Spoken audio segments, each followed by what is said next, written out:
செங்கல்ல இருந்து சுண்ணாம்பு வரைக்கும் கஸ்டமருக்கு நாம தானே கேரண்டி. கான்ட்ராக்டர் குமார் மாதிரி ஆளுங்களுக்கு தான் ஜிபிஆரின் டிஎம்டி கம்பிகள்.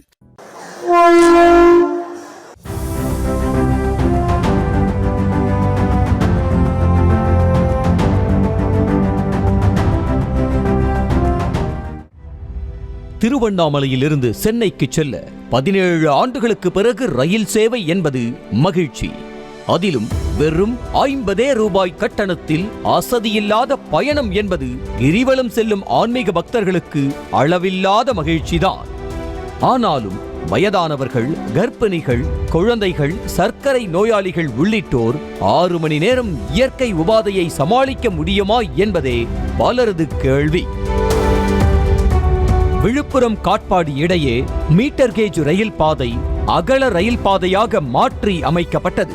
இதற்காக விழுப்புரம் வழியாக திருவண்ணாமலை, தாம்பரம் இடையே இயக்கப்பட்ட பயணிகள் ரயில் சேவை கடந்த 2007ஆம் ஆண்டு மே மாதம் 31ஆம் தேதியுடன் நிறுத்தப்பட்டன.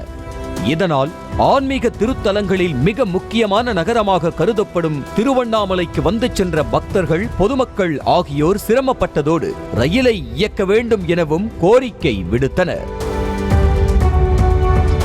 இந்த நிலையில் சென்னை கடற்கரையிலிருந்து வேலூர் கண்டோன்மென்ட் வரை இயக்கப்படும் மெமு ரயில் சேவையை திருவண்ணாமலை வரை நீட்டித்து தென்னக ரயில்வே அறிவித்தது.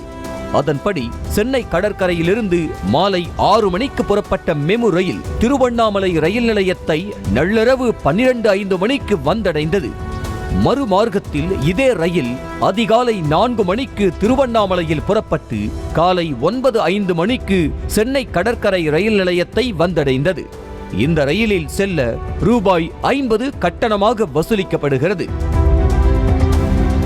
17 ஆண்டுகளுக்கு பின்னர் ரயில் இயக்கப்பட்டது தங்களுக்கு மகிழ்ச்சியாக உள்ளதாக பக்தர்கள், ரயில் பயணிகள், வணிகர்கள், விவசாயிகள் என பலர் கூறினர். ட்ரெயின் விட்டுருக்கிறது ரொம்ப ரொம்ப நல்ல விஷயம். பஸ்ஸு மட்டும்தான் இருந்தது, இப்போ ட்ரெயின் விட்டுருக்காங்க. நிறைய பேருக்கு இது ரொம்ப யூஸ்ஃபுல்லாக இருக்கும்னு நினைக்கிறேன். இது வரவேற்கத்தக்கதுதான் என்றாலும் சுட்டி காட்ட வேண்டிய குறை ஒன்றும் உள்ளதாக சிலர் வருத்தம் தெரிவித்தனர்.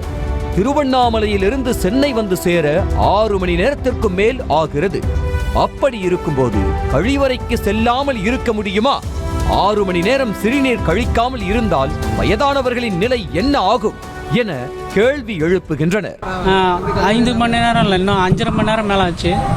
கழிவறையெல்லாம் இல்லை, கழிவறையெல்லாம் இருந்ததுன்னா இன்னும் நல்லா இருக்கும். அதே போல மாலை 6 மணிக்கு சென்னையிலிருந்து ஏறி திருவண்ணாமலைக்கு செல்லும் போது நள்ளிரவு 12 மணி ஆகிவிடுகிறது.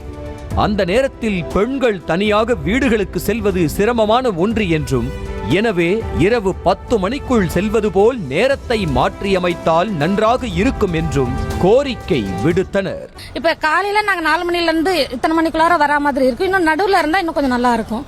அப்புறம் ஈவினிங் போறதும் நைட்டு 12 மணிக்கு ரீச் ஆகிற மாதிரி இருக்கு. அது கொஞ்சம் ஒரு 10 மணிக்கு அந்த மாதிரி டைம் போற மாதிரி இருந்தா கொஞ்சம் ஈஸியா இருக்கும். கட்டுற கம்பில இருந்து அடிக்கிற ஆணி வரைக்கும் எல்லாம் குவாலிட்டியா இருக்கணும்ல. பிரகாஷ் போன்றவர்களுக்காகவே ஜிபிஆரின் டிஎம்டி கம்பிகள். செய்திகளை உடனுக்குடனும் துல்லியமாகவும் தெரிந்து கொள்ள சப்ஸ்கிரைப் பண்ணுங்க.